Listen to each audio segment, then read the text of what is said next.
Assalamualaikum warahmatullahi wabarakatuh. Saya dari kelompok 8 akan menjelaskan tentang penyakit kejiwaan dalam Al-Quran. Sebelumnya, perkenalkan, nama saya Retna Hapsari Nafiah dari kelas Psikologi E yang akan membahas tentang tema ini. Oke, masuk pembahasan yang pertama, yaitu gangguan jiwa.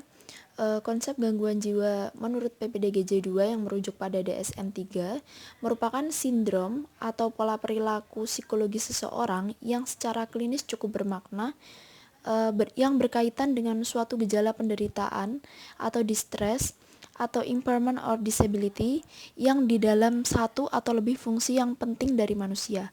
Jadi intinya gangguan kejiwaan itu dapat kita lihat berdasarkan pola perilaku seseorang yang sesuai dengan gejala penderitaan, sesuai dengan gejala-gejala yang diderita menurut PPDGJ yang merujuk pada DSM.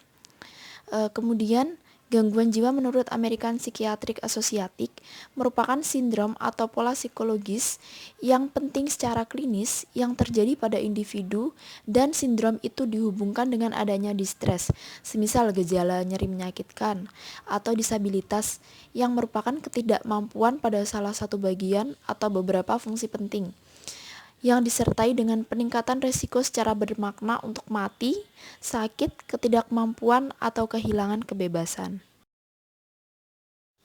Menurut WHO, ada sekitar 35 juta orang terkena depresi, 60 juta orang yang mengalami bipolar, 21 juta orang yang terkena skizofrenia, serta 47,5 juta yang terkena demensia.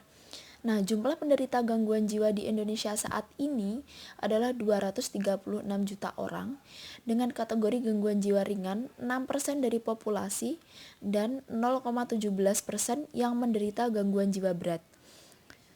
14,3% diantaranya mengalami pasung, yang tercatat sebanyak 6% penduduk berusia 15-24 tahun mengalami gangguan kejiwaan. Kemudian dari 34 provinsi di Indonesia, salah satunya Sumatera Barat yang merupakan peringkat ke-9 dengan jumlah gangguan jiwa sebanyak 50.608 jiwa dan prevalensi masalah skizofrenia pada urutan kedua sebanyak 1,9 per mil. Dengan peningkatan gangguan jiwa yang terjadi saat ini akan menimbulkan masalah baru yang kemudian disebabkan ketidakmampuan dan gejala-gejala yang ditimbulkan oleh penderita. Masuk pembahasan yang kedua, yaitu gangguan jiwa dalam Islam. Menurut pandangan Islam, kesehatan mental sendiri merupakan suatu kondisi yang memungkinkan perkembangan fisik, intelektual, emosional, dan spiritual yang optimal dari seseorang, dan perkembangan itu berjalan sesuai dengan keadaan orang tersebut. Nah, menurut Quraisy Shihab menyebutkan bahwa Islam memiliki aturan-aturan atau syariat yang melindungi agama, jiwa, keturunan, akal, jasmani, dan harta benda. Lalu 3 dari ke-6 hal tersebut, yaitu jiwa, jasmani, dan akal, sangat berkaitan erat dengan kesehatan. Karenanya, ajaran Islam sangat erat dengan tuntutan bagaimana memelihara kesehatan sesuai dengan apa yang disyariatkan Islam. Nah, dalam paradigma Al-Quran, sebenarnya terdapat banyak sekali ayat-ayat yang membicarakan tentang kesehatan, baik itu dari segi fisik, kejiwaan sosial, dan kerohanian. Salah satunya yaitu ayat-ayat yang mengenai kesabaran Nabi Ayub dalam menghadapi ujian yang ditimpakan oleh Allah berupa penyakit.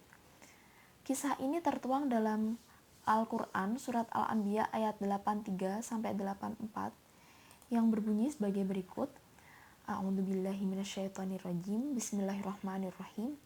Wa ayyuba idh nada rabbahu anni massani yadurru wa anta arhamur rahimin. Fastajabna lahu fakashafna ma bihi min durri wa atainahu ahlahu wa mithluhum ma'ahum rahmatum min indina wa dzikra lil 'abidin. Yang artinya, dan ingatlah kisah Ayub ketika ia menyeru Tuhannya, yaitu, "Ya Tuhanku, sesungguhnya aku telah ditimpa penyakit dan Engkau adalah Tuhan yang Maha Penyayang di antara semua penyayang.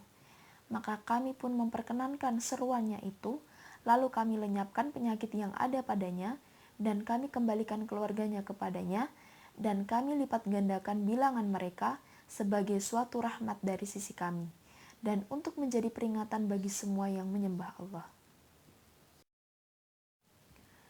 Menurut ilmu jiwa agama, ketika seseorang sholat dengan khusyuk, seluruh alam pikiran dan perasaannya akan terlepas dari semua urusan dunia yang membuat kita terganggu.